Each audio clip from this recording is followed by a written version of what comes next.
So I am recording on YouTube and then I will share the link. Yeah, please. Got it. Okay. So yes, let me share again my screen. We are discussing what is the ideal family life, and then I was referring that there is a whole chapter in Srimad Bhagavatam, seventh canto. Seventh canto is mainly the teachings of Prahlad Maharaj. If you see from beginning, there is Hiranyakashipu and all that, all the pastimes of Prahlad Maharaj are there, and towards the end, this is where when Prahlad Maharaj became the king and he met a person, and this whole chapter, behavior of a perfect person, is a conversation between Prahlad Maharaj and highly elevated person who teaches him what is the behavior of perfect person. And then this chapter, ideal family life, is when it describes the occupational duty of householder, where Yudhishthir Maharaj asked questions to Narad Muni. Narad Muni is, Devarshi Narad. He's the he's the topmost, one of the topmost devotees of the Lord. Like he has that power, he can move at will, like anywhere. He can go anywhere. He can go to Vaikuntha. He can go to meet Lord Krishna, Vishnu. He comes here, so he keeps moving and spreading the glories of Lord. And he's Narad Muni is, if you see, the guru of topmost devotees. He's the guru of Prahlad Maharaj, the guru of Dhruv Maharaj. So he's very, you can say, very knowledgeable and very nice. Okay, so chapter starts like this. Maharaj Yudhishthira inquired from Narad Muni, "O my lord, O great sage, kindly explain how we who are staying at home without knowledge of the goal of life may also easily attain liberation according to the instructions of Vedas." Right? Very valid question. Those who are staying at home without having any knowledge of life, what this life is meant to be, what is the goal, what is their plight, how will they achieve the liberation from the cycle of birth and death? Now, here comes the instructions. Now, Narad Muni says, "My dear king, those who stay at home as householders must act on their livelihood." First important question. All the livelihood householders, Grihasthas, has this responsibility that they must earn. They must earn their livelihood. They cannot beg. They cannot ask others to fulfill their day-to-day needs. Okay. Brahmanas, sorry, brahmacharis, sannyasis, vanprasth. All these three orders rely on householders, grihasthas, to fulfill their needs. So brahmacharis, vanprasth, and sannyasis, they are not obliged to earn their livelihood, but grihasthas should. So that's first. And then very important thing, you say, and instead of trying to enjoy the results of their work themselves, they should offer these results to Krishna, Vasudeva. This is our whole philosophy. We keep saying that one should work, but one should work with the consciousness that I am working this as a duty. And whatever results one gets from work, offer those results to Krishna. Next, how to satisfy Vasudev in this life can be perfectly understood through the association of great devotees of the Lord. Here, Narad Muni clearly says for householders that they should work, but they should not enjoy the results of their work themselves. Instead, they should offer those results to Krishna, and then they should inquire from devotees of the Lord, how can we satisfy Krishna in this life itself? This life is meant for that goal. Goal of life itself is to please satisfy Krishna and revive our relationship with the Lord. Prabhupada has written a very nice purport on this. But we'll not go to each and every line, but I think you have got the message. Again, another instruction.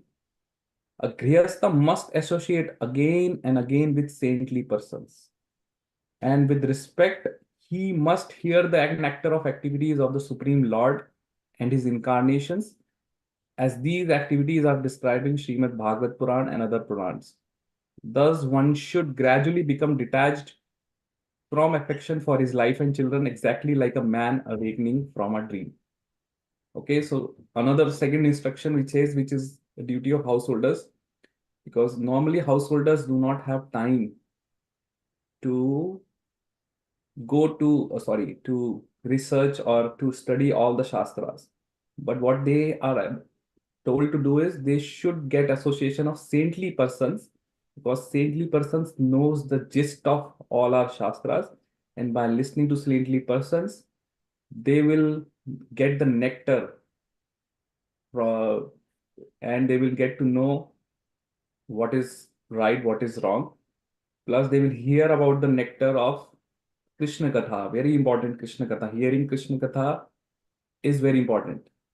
And anyone can do. It doesn't require any knowledge, right? Any IQ, high IQ. No, even a simple child can understand what we discuss in Krishna Katha, the pastimes which we discuss, right? I was discussing Vrindavan pastimes of Lord, very nectarian pastimes, and also about all his incarnations and activity as described in Srimad Bhagavat. So it's very important to listen Srimad Bhagavat and also read Srimad Bhagavat. If you can read Srimad Bhagavat Puran. This is topmost Puran. And gradually, what is meant here is gradually one should try to detach from family life. What it means is it's not that towards till the end of your life, like you are 70, 80 and still too much of getting attached to your near and dear ones, because then it will be very difficult at the time of death. You will feel the pain and you will not be able to leave the world in peace. You are too much attached to children or wife or your belongings. So instruction of Narad Muni is that it will not happen all of a sudden. Detachment doesn't mean that we don't care for life, wife and children. All it means is internally we should become a little detached from the worldly affairs and become more attached to Krishna.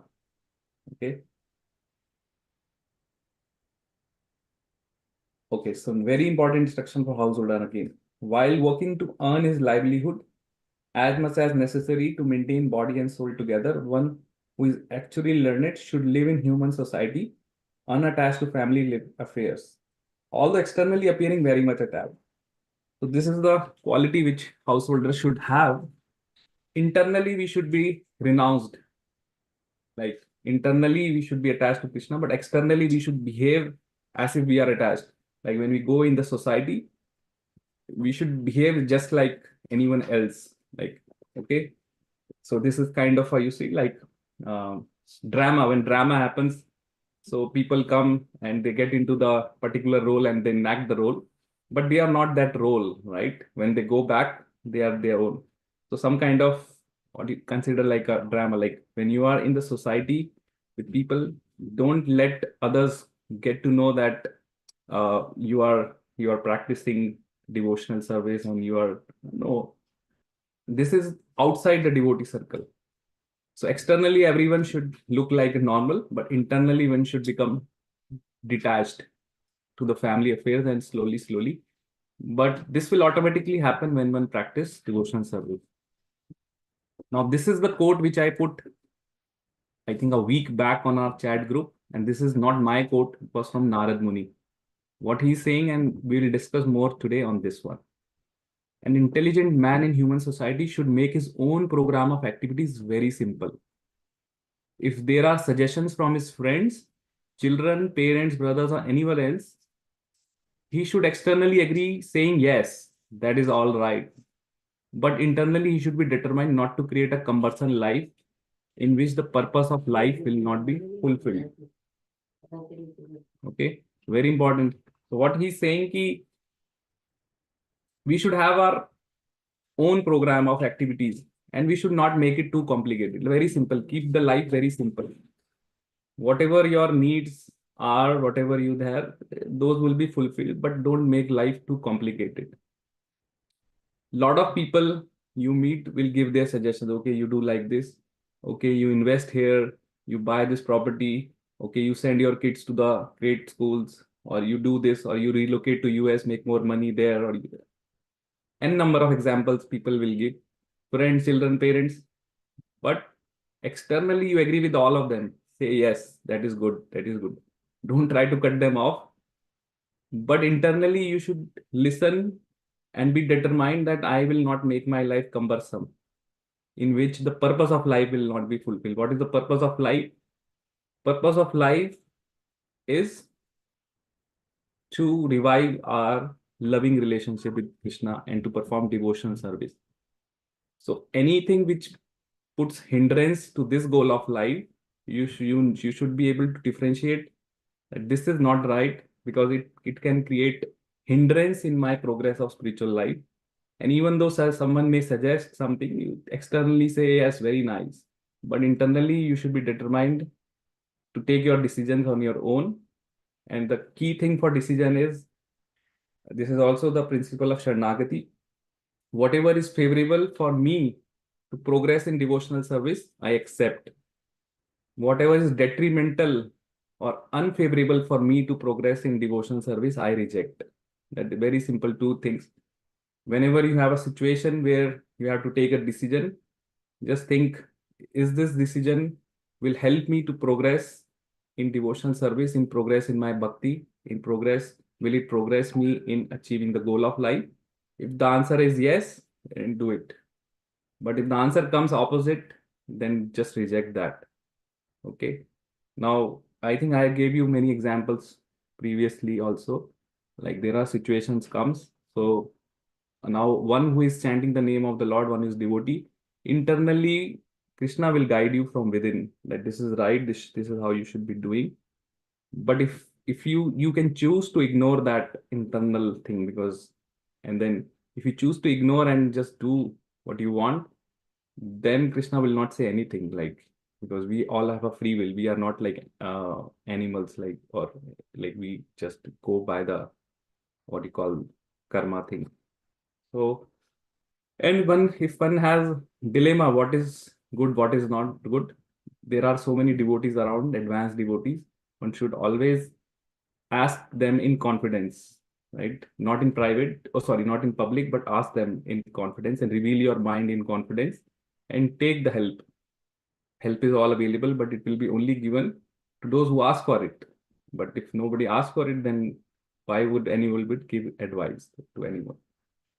Now, what I have seen, people unnecessarily try to complicate their lives, and by doing that, they break this principle, or and then they get indulge or in some kind of problems. It could be financial problem or health problem or anything, right? And then they, once you get indulged or once you get entangled in these affairs, either financial or any other problems, then forget it. Bhakti will take a backseat. Like if you are not healthy or if you are financially under distress, your mind will automatically go there. You will not be at peace within your mind. And to practice bhakti, you have to be in a sattva guna. You should be peaceful. Otherwise, if you are constantly in distress, in stressful situations, it's very difficult to cultivate your faith further in bhakti. So that's why Narad Muni is saying, keep your life simple. Keep your program of activity simple. Like householder should have a plan. Okay.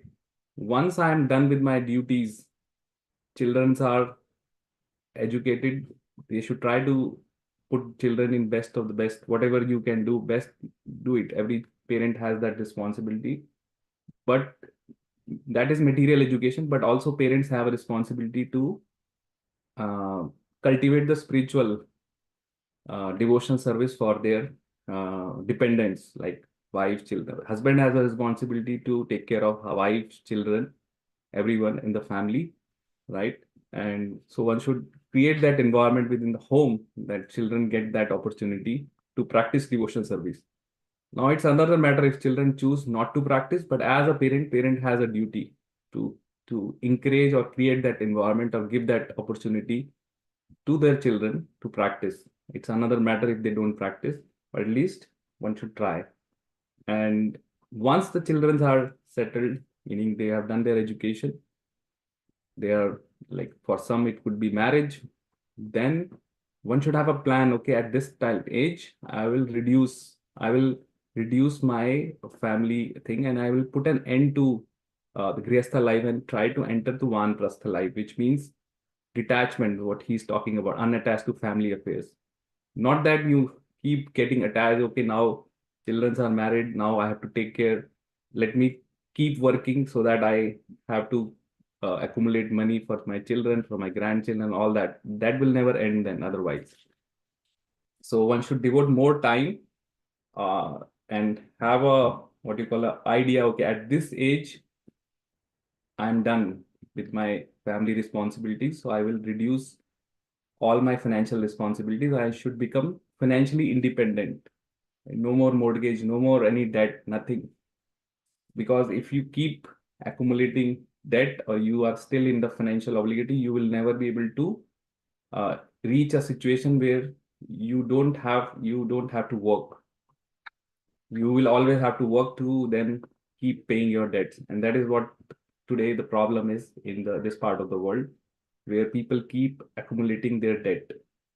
As per Shastra, one should be debt free, because if you had debt, if you are under Karj, if you see, I think Hemant Prabhu will agree with me, like 2-3 generations back, people don't want to take debt. Like our grandfather, like debt was not considered good.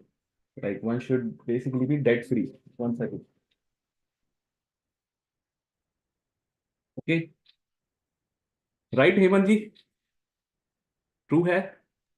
Absolutely 100% Prabhu. Yes. So, because once you are debt, basically, and if you are not able to fulfill your debt in this life, और आप यहीं छोड़ के चले जाते हैं, तो आपको वापस आना पड़ेगा. और अब सपोज आपने किसी से पैसे लिया उधार पे, उसका नहीं दिया, तो now in next life you have to pay 100 times more to that person.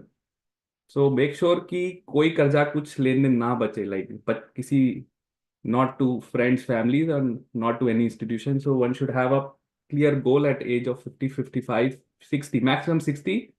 One should be debt free. No more mortgage, no more. Now the problem which happens, and this is why I have this class, is the Western concept is that they always want everyone to be in debt, right? That's why you have this big line of credits and credit cards. And one, when I first came to Canada, was first thing which strikes me, which was not again, which is completely against Vedic principles, is you take initial debt, which we call mortgage, for your principal home. Understandable, because definitely nobody has that much amount of money to pay for their initial house.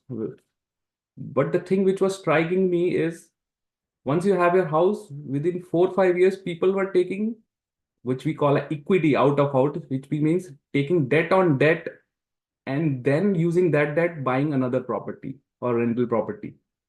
So this is greed. This is greed, simply greed. Because first of all, it's okay to have another property, but that should be from your own money, hard-earned money, savings. Now, in this case, you have already taken a debt and not fulfilled that debt. On top, you took another debt, you are buying something from a borrowed money.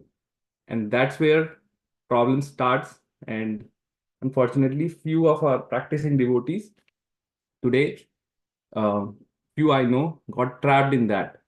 So what happens once you have a debt and you take another debt thinking that, okay, I will buy up another property, rental property. The rent from that property will offset the debt new debt I am taking. And 5 years it may increase, and I will sell it and make money, quick money. But instead of increasing, now as we know, the properties are going down and the mortgages are increasing. So people are in the distress where they are not able to meet within their means so much debt which they have accumulated, like millions of dollars of debt. And they have no way to get out of that cycle, because now they can't sell the property because it's 100K, 200K down. They can't maintain that because of too much of mortgage interest rate which is going on. So it's a cycle, it's a trap where once you get in, it's very difficult to get out, right? So my advice, because you are all my near and dear ones, is to not to get into that trap. This is a trap which sometimes is alluring, Maya Devi puts, but think like there is a fine line between investment and gambling. So one of our 4 regulatory principles is no gambling. So I'll repeat: no meat eating, no intoxication, no gambling, and no illicit affairs. So these are also the 4 pillars of our dharma. Okay. That's why these principles are there, because if one can practice these 4 principles, that means he is acting as per dharma. if we don't act, then we are liable to get punished. Okay, if we break any of the principles, there is a punishment which is given in Shastras.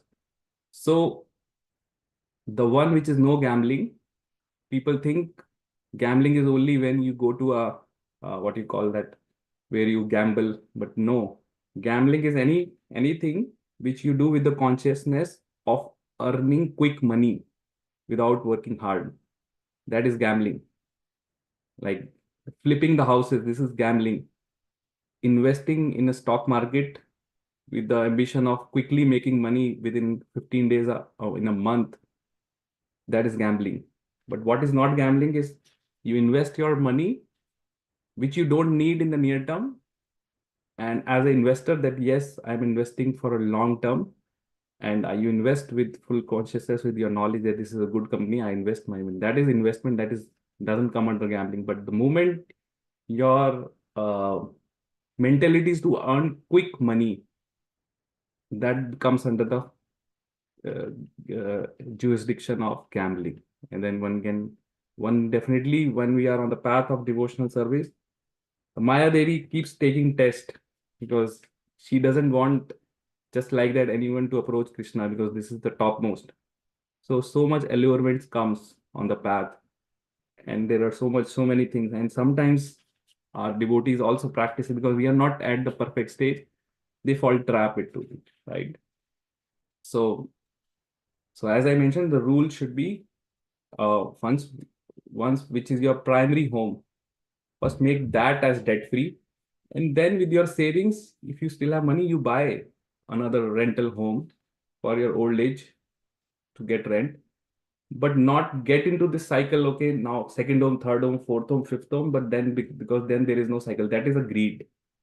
That is a greed, and there is a further worse, that householders should not get into this situation. Here, text state, if you read, one may claim proprietorship to as much wealth as required to maintain body and soul together. But one who desires proprietorship over more than that must be considered a thief, and he deserves to be punished by the laws of nature. This is a very important instruction by Narad Muni to Oz Horlother, that one should acquire only that much wealth which is required to keep his body and soul together, which means which is required to lead a comfortable life, right? So maybe one house and one rental house may be enough. And even if you are caring for kids, maybe help them. But not that you keep buying, but because that is more than you can consume. And that is considered something as a theft, right? And that deserves to be punished by the laws of nature. So you're liable to be punished by laws of nature. If you see, Prabhupada wrote a purport also, and I'll read full few lines. By God's favor, we sometimes get large quantities of food grains or suddenly receive some contribution or unexpected profit in business. In this way, we may get more money than needed. How should we spend? There is no need to accumulate money in bank merely to increase one's bank balance. Such a mentality is described as asuric, demoniac. The demonic person thinks, so much wealth do I have today, and I will gain more according to my schemes. So much is mine now, it will increase in future more and more. This is a typical mentality of how a materialistic person thinks. Okay, I have this much.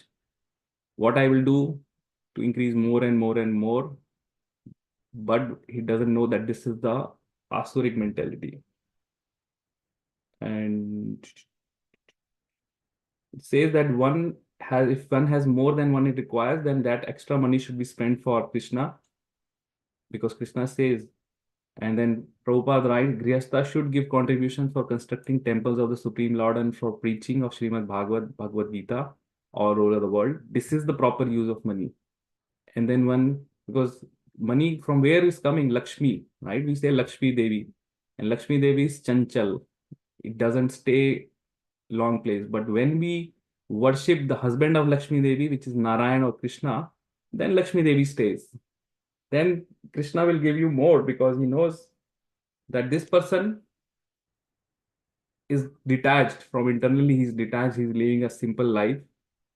And whatever money is coming, he's utilizing for the proper purpose, for propagating his movement and making more people come closer to Krishna. That is the biggest service one can do uh, when one brings the innocent people, ignorant people closer to Krishna. That's the biggest service one do to Krishna himself, because he wants everyone, every father wants all his children to be with him, right? Same is the case. Krishna, as our eternal father, wants everyone to practice Krishna consciousness, to have a loving relationship with him. And anyone who helps to achieve that goal, Krishna says that devotee is very, very dear to me.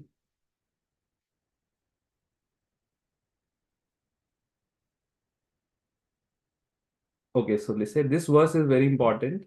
As stated here, one who accumulates more money than needed is a thief, and by the laws of nature, he will be punished. Okay, one who desires, acquires more money than necessary, becomes desirous of enjoying material comfort more and more. Materialists are inventing so many artificial necessities, and those who have money, being allured by such artificial necessities, try to accumulate money to possess more and more. This is the idea of modern economic development. Everyone is engaged in earning money, and the money is kept in bank, which then offers money to the public. In this cycle of activities, everyone is engaged in getting more and more money, and therefore the ideal goal of human life is lost. That is a big loss, because the money keeps getting accumulated, but it remains in the bank. You are not enjoying that money. So, and the time comes when your time is over and the person has to go, and then the whole his life is being lost in just acquiring and accumulating more and more money. And ultimately, neither he could enjoy that money nor he fulfilled the goal of life, which is to practice Krishna consciousness. So that is a complete loss on both sides. Okay. Concisely, it may be said that everyone is a thief and liable to be punished. Punishment by the laws of nature takes place in the cycle of birth and death.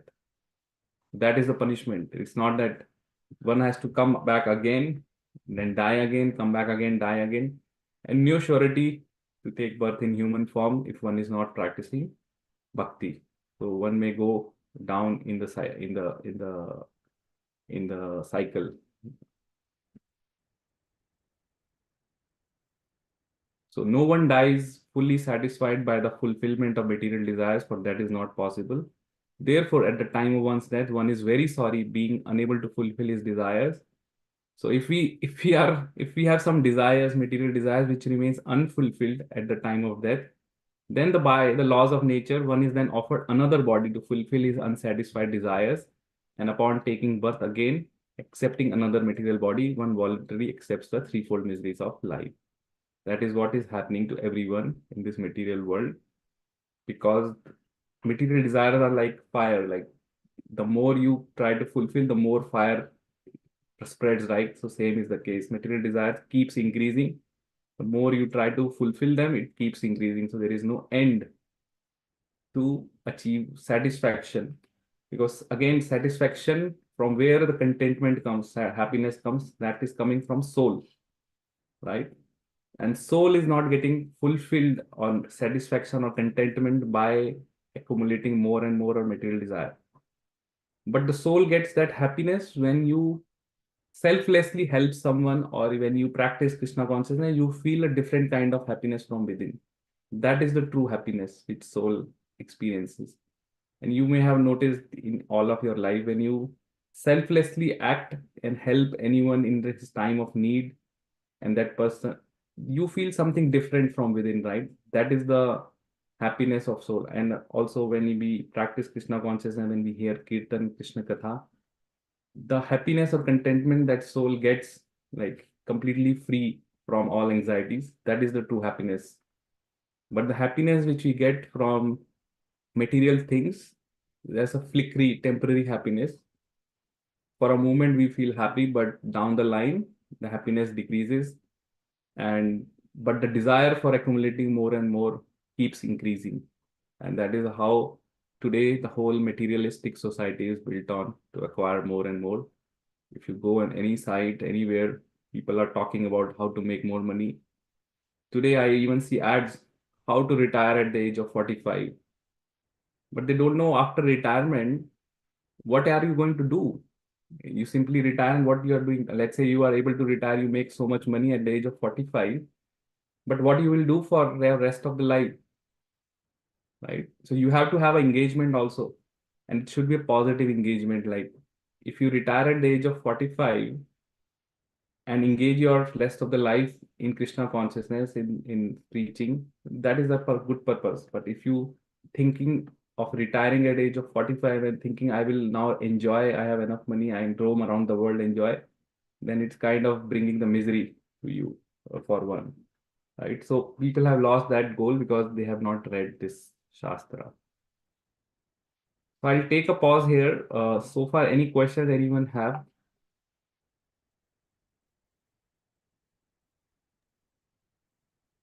Prabhu, if I may ask, Yes. um, in some of the text that you read earlier, Mm. it is said that we detach ourselves from the family, Mm. but stay in, of course, in service of Lord Krishna. Mm-hmm.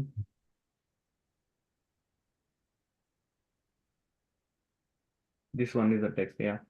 Right. Here, a little bit conflict in my mind that what we hear with the families is to love your families and dedicate your life to better your family in the Mm. right direction, of course. Um, to detach from them, it's not easy. Mm. Yeah.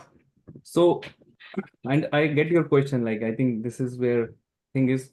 So, detachment is not easy because unless you are attached to something, detachment is not possible, right? So that attachment has to happen with Krishna, and to the level we are attached to Krishna, already detachment will happen. So we don't have to try to practice separately detachment.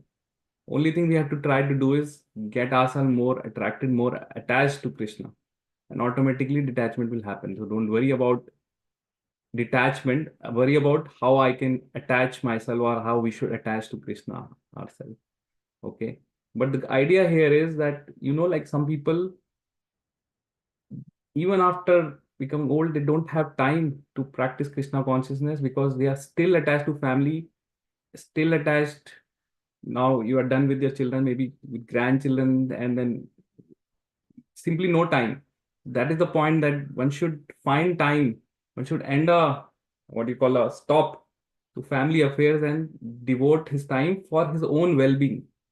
Because if we don't do that, then our families, like it's also mentioned in Shastras, that families, when one person leaves the world at the time of death, the wife only goes uh, to the door and bid goodbye from there, but she can't help. The relatives only go to the funeral pyre, and after putting to ashes the body, everyone is engaged in their own affairs. Like we have seen, like 1 or 2 days after that, everyone is engaged. So person is going alone. So for whole life, if he just simply dedicate his life for his family, for his relatives, so what he is doing for himself or for his next wife. So one should think, okay, what I'm going to take for my next, and the only currency which goes with us, which is applicable universally in this material world and also in spiritual world, is how much attraction we have accumulated towards Krishna and his name. कितना हमने हरि नाम कमाया है। एक वृंद ब्रज में एक बड़ा अच्छा कीर्तन है। वो जो है राधा के कीर्तन है। What was the thing, something related to naam. I forgot that line, but it says like we only have to accumulate the names of the Lord, like that is our real wealth। कि कितना हमने attraction कमाया है, कितना हमने हरि नाम जपा है, कितना हमने माला किया है, because that is the currency which with we will be treated in our next life। Like if we have not accumulated that, सब लोग accumulate करते हैं। Let's say if we are coming from India to Canada, we know कि Canada में हमें dollar चाहिए, so we prepare, okay, हाँ, these much dollars are required, and then we enter। when we plan our retired life in, okay, this would be my expenses in my retirement, this much money I would need monthly, and I plan. But the intelligent person is someone who plans for next. Okay. So the currency which is used after one leaves this world is the currency of holy name. If one has accumulated that holy name, then Yamraj also will be paying danvat to that person. He will be treated with respect wherever he goes. But if one is not have accumulated that, then he will be treated as a criminal because he wasted his human life. Yamraj will say, this human life was meant for you to accumulate Harinam to try to get out of cycle of birth and death, but you wasted that opportunity which was given to you. So why I should give you another opportunity? Why I should not put you in the animal kingdom or plant kingdom? Do you have any justification? And the person will say, what? So that is where I'm saying, that is where this instruction comes that one should become detached to family affairs after a certain point and try to attach more to Krishna. I hope that answers your question. It doesn't say to leave the family. It doesn't say to not have love for the family. All it says that there should be, and like one should have some more time devoted for developing Krishna consciousness. Okay. Yes, Prabhu. Yeah. That clears that up. Yeah. Thank you. It is the Okay. 55. Yes, Aparna ji, you have a question? Yeah, it is the 45 and 55. Which age is the right age to Oh, like more involved in? Okay. Good question. It's a relative thing. I would say sooner the better. Sooner the better. So it could be depending on the situation. Like the criteria should be that one should fulfill his responsibilities as Grihastha. Because when we enter the Grihastha, we have now particularly husband has responsibility of a wife and children, and wife has a responsibility children, and husband and wife together has responsibility for their children. So till the children are settled, like in terms of at least till their education is done, one should keep earning and one should keep maintaining. That's why I was saying one has to make goals um, for his thing. Like, okay, at this age, my children will be in university and they would be done and they will be ready to have their job. By that age, one should also become financially independent, meaning no more mortgage, no more debt. And then, so ideally, at 55, 60 is the good age one should retire. Even at the age of 61, say one should have retired from job, right? Because average lifespan is started getting reducing now. Like we don't know, but sooner the better one becomes. But the criteria would be once children are settled, kind of like they are in the university and or they are able to stand on their own feet, because children parents have a responsibility to support children. This goes the system which we have in Western world is against Vedic principle that children tell their kids to get out of the home at the age of 17 when they are still young and they have to earn their own livelihood. That is not Vedic society. Vedic society is parents support children till they are self what you call they can earn their own, and at the age and the older age children support the parents. Okay, but that support will only come. Why today things are not happening the other way, like children have no affection for their parents? Because parents throw their children out. So children, and then even when they are in their growing years, parents are too busy to acquire money, so hardly there is any importance given to children, no time being spent. So then the children who grew up in that environment have no affection for their parents. And then parents become old, they just go and wish on family. Oh, Father's Day, just have a call, formal, take mother out on lunch or father out on lunch, and that's it. For a year, just you wish on few days, but mother and parents are staying on their own. Children are busy in acquiring their own wealth, and the cycle is keep happening in this part of the world. But the Vedic way was different. Like you remain together as family, Parents support children, children support parents in their old age. That is how it should be. Like I was hearing to one learned saint, Babaji says, Krishna won't accept any service if one cannot respect or one cannot do any service to their parents, right? So in their old age, parents does require help. They may fall ill. So it's a duty of children to support, because it's also a debt. Like there is a what you call matra rin, and then there's the rin. So one fulfills that debt by serving parents and then have more children. Okay. So that's Okay. thing. It's a relative, but yeah, 55, 60 is the good time. One should think of finishing their household affairs and be financially independent, be independent, fulfill all your duties. Yeah. Okay. Another important instruction is, which Narad Muni gives, is one should treat everyone, all living entities. Here it says one should treat animals, deers, camels, monkey, everyone, and like one's own son. How little difference there actually is between children and those. So what message here is saying? One should Grihastha should be compassionate for all living entities, not just their own son and daughters. Okay, this is but all others also, and treat them their own children, innocent, because these are all innocent animals. One should not kill them. Okay, so that is another one. Like even a small ant which is in the house, she's innocent. She doesn't know this house belongs to such a big person. She's just simply there. And we should think that this whole thing is provided to by Krishna. And Krishna, even the small ant has come here. Krishna may have sent. So if she's not troubling anyone, then we can simply take him on the paper and put him on the grass. And not that you kill that ant or you kill a small insect which just come, because they don't know, they are innocent. Okay. Another one important,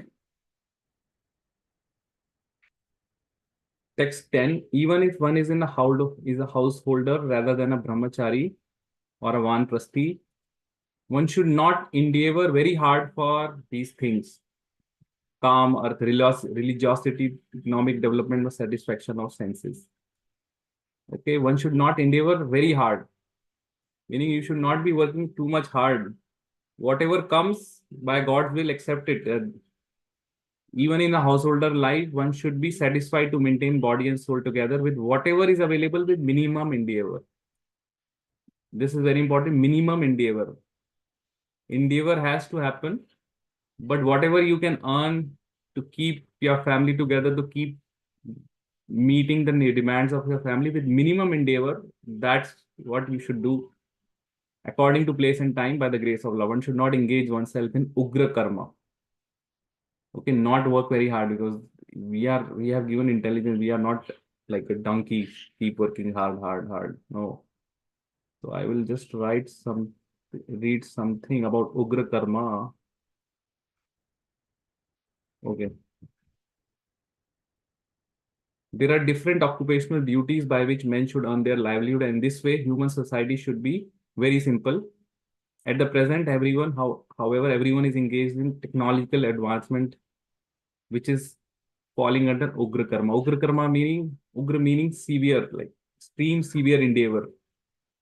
Oh, I have to do something. I have to become very big in the society. I have to do, no matter how hard I have to work, I have to do something very big, or extremely working hard, 14 hours, 16 hours, 12 hours, 8 hours is stipulated. That's enough. No, don't endeavor to work more and more. That is Ugra Karma, severe endeavor. This Ugra Karma is the cause of agitation within the human mind. Men are engaging in many sinful activities and being degraded by opening slaughterhouses, breweries, cigarette factories, nightclubs. All these are sinful things. In this way, they are spoiling their lives. And those householders who are involved and going there also, they are spoiling. Prabhupada writes, one's means of livelihood should be very simple. So that's why I was always saying, like, if you have a comfortable job, if you have a business, whatever you have, if you are able to satisfy your family needs, you have a house, roof, enough. don't extra endeavor, how I can make it more and more, because by doing that, what you're spoiling is your consciousness and also your time, because your lot of time will get wasted by planning and doing all these things, ugra karma, like, let's say, same time you could have used in the service of Krishna, in propagating your Krishna consciousness, in reading scriptures, in reading Krishna Katha. That's why when we meet people, I sometimes feel so pity on them. Like, I try to give them Bhagavad Gita and they say, I have no time, Prabhuji, I have no time in my life to read Bhagavad Gita because I'm so busy in making money. I came from India to Canada to have a better life, to have more money. And if I have to read Bhagavad Gita, I would be better off in India only. These are the answers which people give. But he doesn't know that there is even the dog and cat also, they also take care of their family and meet the demands of their family. Like a small bird, when he gives birth to a baby, she's so compassionate. She picks up all the grains and puts in the bird baby's mouth, right? So this is normal, natural. But birds and animals have not given intelligence to understand this, right? But we humans have given intelligence, special intelligence by Lord to understand this scripture. And that is the what differentiates us with birds and animals. And if we misuse that and don't take advantage, then again, we are no better than animals. And then Yamraj will say, okay, you acted like an animal, so you will have to go to the animal kingdom. And then we never know when we will get the human form again. Okay, so one should not engage in ugra karma, meaning over endeavor. Endeavor has to happen, but whatever one can get easily to meet his demands. And that also keeps one content, like from within, okay, yes, I earn my livelihood honestly without indulging in illegal things. So I'm peaceful at mind. I, okay, my consciousness is clear and I'm able to meet the demands of my family. That's the if one is in that space in mind, then he's peaceful within the mind. His mind is not agitated, and then only he can practice bhakti. If you're constantly thinking, oh, how will I earn more, or I have done so much bad things, so much illegal things, I have hurt so many people, offended so many people, or killed to be extreme, then your consciousness itself is not allow you to do anything, right? You will constantly be hearing those things. Okay. Now I just another uh, duty of householder is how we should respect when one comes to our home. Okay. So anyone, as I know, householders are the only class who earns. Rest all other three are not earning. So whenever any guest come to your home, even uninvited, we should receive them with proper respect, offer them at least a glass of water, and offer them a seat. Not that we see them with evil eyes, oh, कहाँ से आ गया ये यार, इसको अब मेरे को देखना पड़ेगा, प्रसाद खाना बनाना पड़ेगा. No. Anyone who comes to a householder's home, whether unknown or known, should be received with the respect. It's mentioned in Vedic, even if enemy also comes in the form of guest at your home, householder is liable to receive him also with respect. Okay. And I'll show you something that if someone doesn't do that, there is a punishment there, which is also mentioned in Shastra. In Canto 5, the last chapter of Canto 5 describes a description of the hellish planets.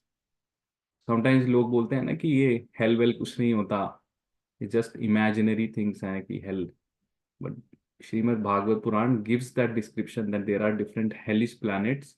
It also gives don'ts that if you do this, then you are gonna go punished in this hellish planets. Okay, so there is a hellish planet for people who don't receive their guests nicely, and I think it's somewhere here. Let me read. Why I'm reading this, because sometimes people say these are all man-made things. Oh, where is it written? So now I'm showing you by proof that this is written in our Shastra. Okay, where is this one?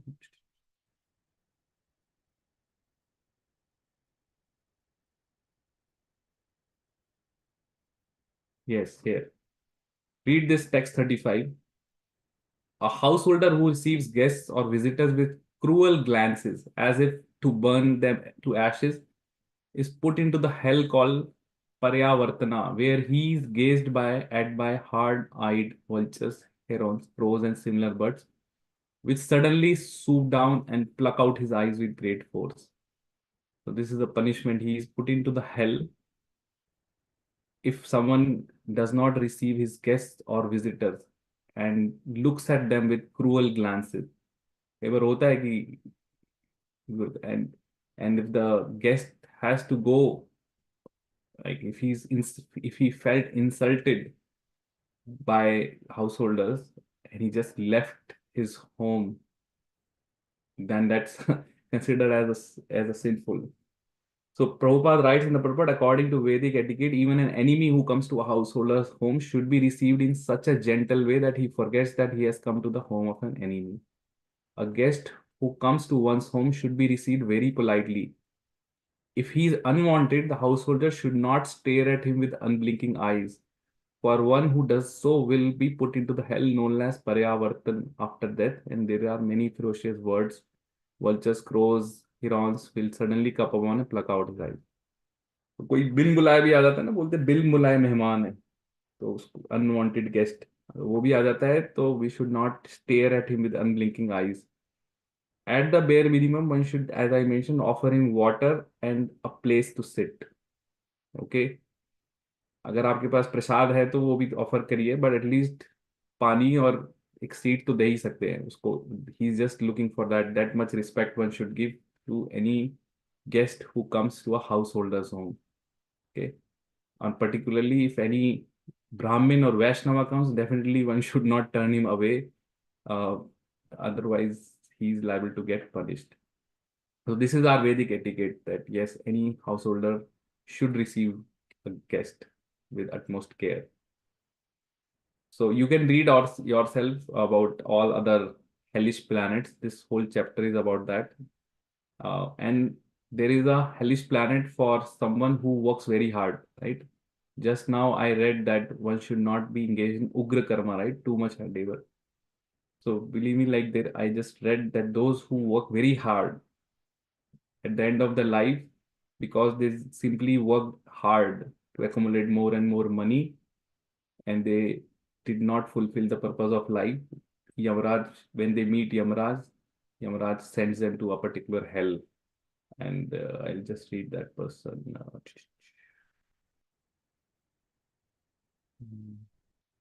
There are 28 hellish planets, and written few of them are here. This,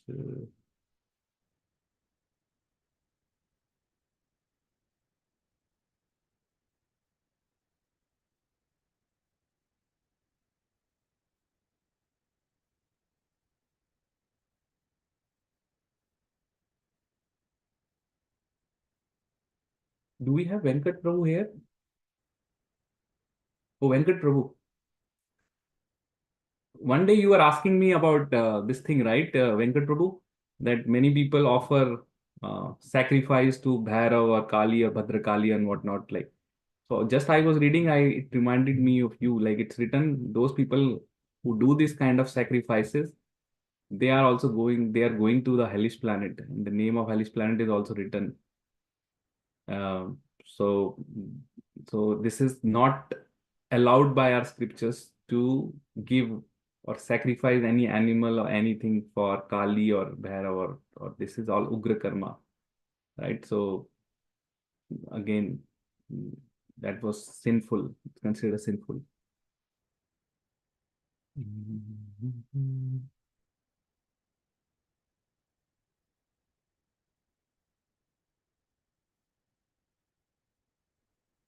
Okay, I'll just show you one thing. Yes, here. Text 10. This is the hell where people who work day and night go. Read this. A person who accepts his body as his self, works very hard day and night for money to maintain his body and the bodies of wife and children. Right? We would have seen many people just do, oh, मैं तो family के लिए कर रहा हूँ, earn कर रहा हूँ, day and night working hard, 2 jobs, weekend also, just to have a big house and beyond their means. So it's written that while working to maintain himself and his family, he may commit violence against other living entities. Violence could be anything, like it's not that physical violence, even if you commit violence in terms of abusing someone or this thing, that is considered also violence. Such a person is forced to give up his body and his family at the time of death, when he suffers the reaction for his envy of other creatures by being thrown into the hell called Raurav. So there is a hell called Raurav.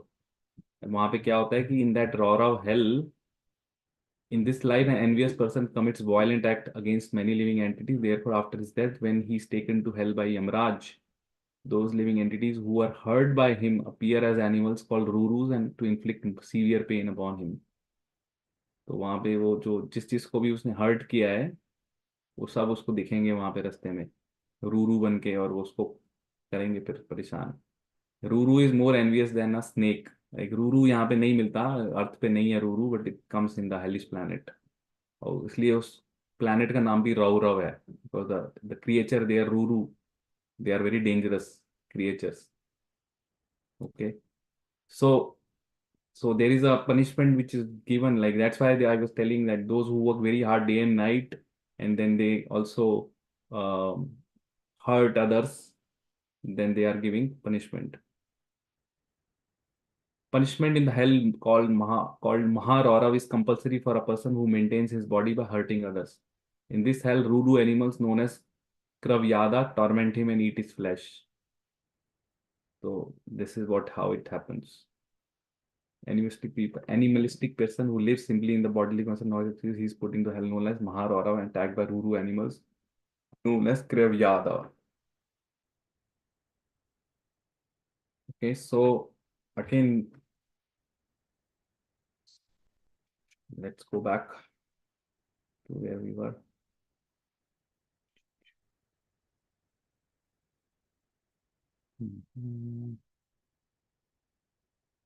Okay, ideal family life. Okay, so that's why all these messages are there, all this in our scriptures, so that we like Grihasthas or humans should understand what is expected for us to do, what is not. Like if I read all hellish planet description, you will be surprised. So many of them are there. Like those who are drinking liquor, there is a separate hell for them, Tapta Surmi. Literally today, everyone is drinking outside, except devotees. Everyone is drinking liquor. It has become so common, like this drinking beer. So 99% people are going to hell called Tapta Surmi. And they will not, like when they go to Imra, they can't say that, oh, sorry, Imraj, I did not know that drinking liquor is not allowed. बोलेगा कि ये भागवत में लिखा हुआ है. Why didn't you read? Why didn't you go to the saintly person and hear? Like if someone is come to Canada, he cannot simply say that I did not know.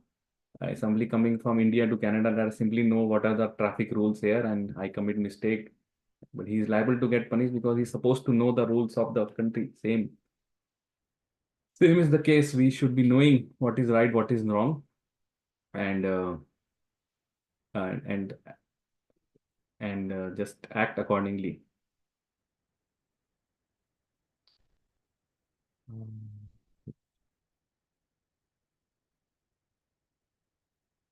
Okay, I hope you can read rest of the things by yourself, but the key thing here is one should, in devotional service, not fall trap to the allurement which may come in the form of some quick money or gain. That is a trap being led by sometimes Maya Devi also, because she wants to test, is this devotee's devotion is really strong, or is just trying to do artificially, or is, so one should avoid that.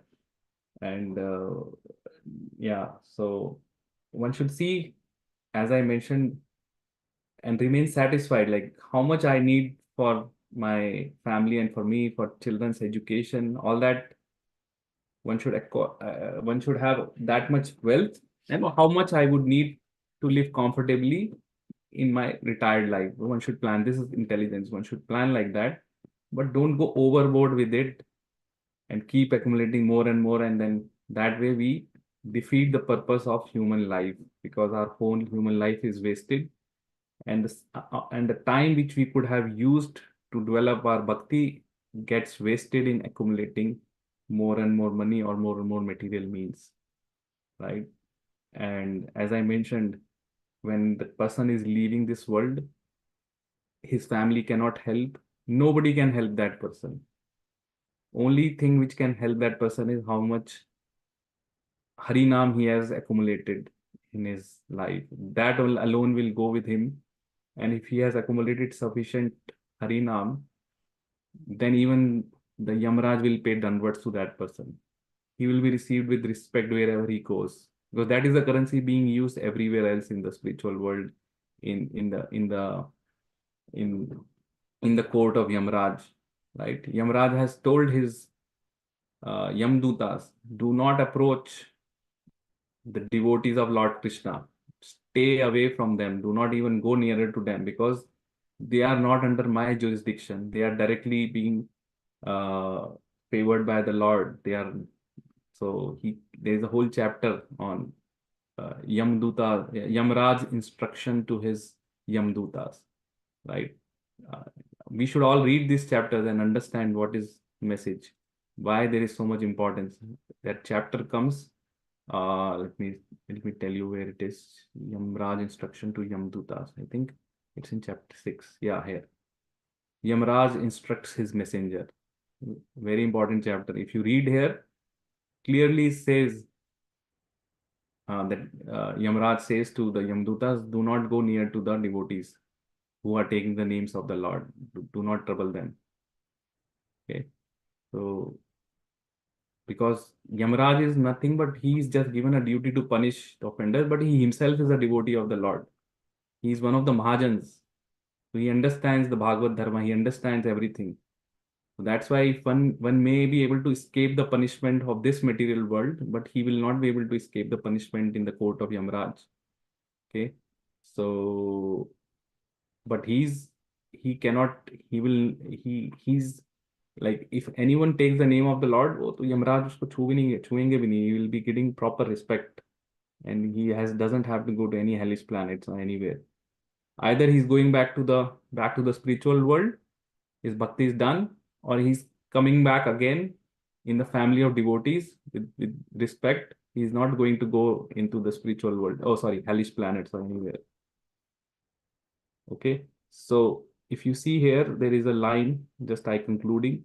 This is Yamraj telling to his Yamdutas. Devotional service beginning with chanting a holy name of the Lord is the ultimate religious principle for living entity in human society. This is the ultimate living religious principle for living entity. Clearly says for human society, not animal society. Okay, so that is the key message here by Yamraj. And then he says, at one point he says, do not touch those persons. Yes, here. My dear servants, please do not approach such devotees, for they have fully surrendered to the lotus feet of Supreme Personality of Godhead. They are equal to everyone, and their narrations are sung by demigods and inhabitants of Siddhaloka. Please do not go near to them. They are always protected by the club of the Supreme Personality of Godhead. And therefore, Lord Brahma and I and even the time factor are not competent to chastise them. Okay, he's talking here about devotees. So being a devotee is not an ordinary thing. The one who is chanting the name of the Lord, even Lord Brahma, none of the demigods, not even Yamraj, can punish them, because he is directly being protected directly by the club. वो सुदर्शन चक्र होता है ना भगवान का. He's under the protection of that Sudarshan Chakra. So we should be consider ourselves, those who are chanting the name of Lord, very very fortunate. बोलते हैं ना भगवान कृपा की हम, we are all very fortunate because Lord has given his kripa to us, and we are all under the protection of Srila Prabhupada. Srila Prabhupada is directly sitting at the lotus feet of Lord Krishna, and we are sitting at the lotus feet of Prabhupada, So we are being directly protected by Prabhupada as long as we fulfill what he says, his instruction. All these purports are Prabhupada hidden. Okay. So here, if you see, Prabhupada write that Yamraj warns his servant that despite what you have done previously to disturb the devotees, henceforth you should stop. The actions of devotee who has surrendered onto the lotus feet of Lord and who constantly chant the holy name are praised by demigods and residents of Siddhaloka.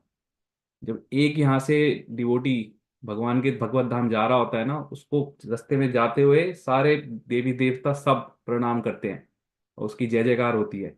It's like big. तो because they know the importance of chanting the holy name.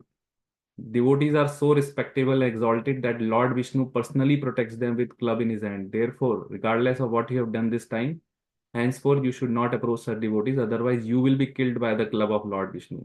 This is my warning. Lord Vishnu has the club and chakra to punish non-devotees. Do not risk punishment by attempting to disturb the devotees.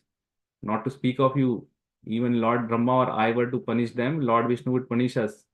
Therefore, do not disturb the devotees any further. तो वो बोलते हैं कि अगर हम में से या ब्रह्मा ने भी किसी डिवोटी को हर्ट करने की कोशिश किया तो हमारा भी काम खराब हो जाएगा. So that is the position of a devotee. Even as I was saying, Yamraj, Brahma, all demigods, they pay their obeisances to a devotee.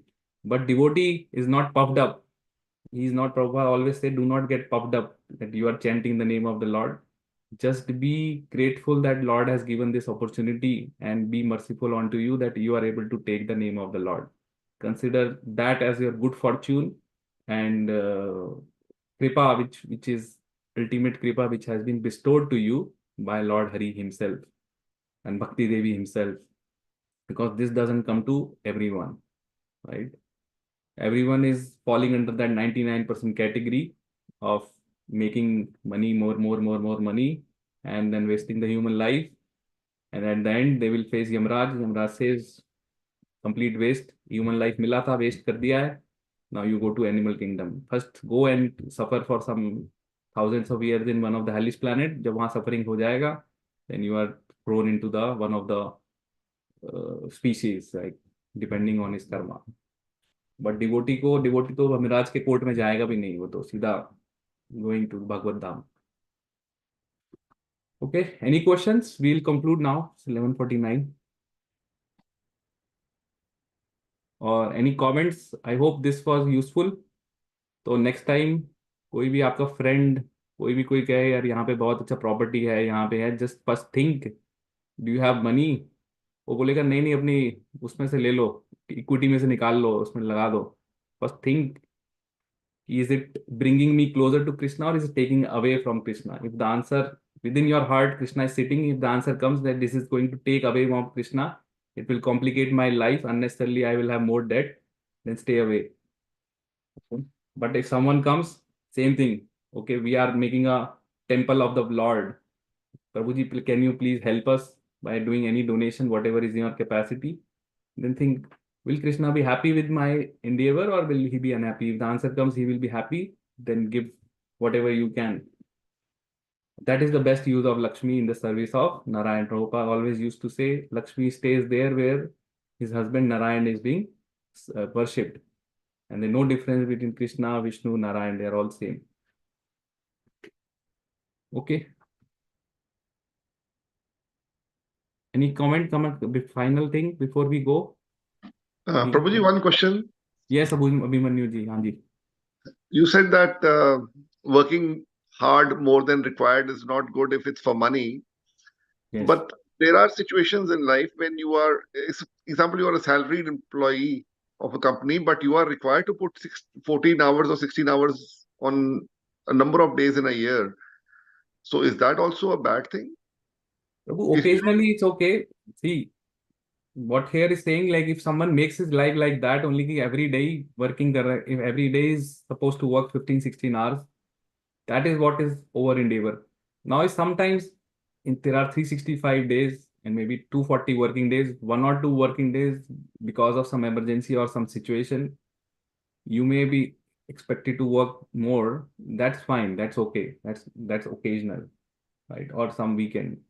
but not that that becomes a norm of the life, right? As I was saying, some people, they go beyond their means to accumulate or take debt, and then in order to meet that debt, they have they are leading a miserable life. They have to work 2 jobs or 2 shifts just to sustain, because they fell into the trap of unrealistic debt which they should not have taken. That is what is condemned. Mm-hmm. समझे? I can understand, but there are situations when people do get, like, even if they don't want to, even if they know that it's not right, they do get stuck in the trap, as you correctly said. Yes. Yes. That's Mhm. where when we take any decision, I think if you joined, I simple 2 criteria are there to make any decision in our life, because we are all devotees or practicing devotees. If my decision takes me closer to Krishna or improves my bhakti, I accept that. If my decision takes me away from Krishna or provides a hindrance in my bhakti, I reject that. Okay. Even if one has to speak a small lie in doing that, I reject. One should do it. Protect.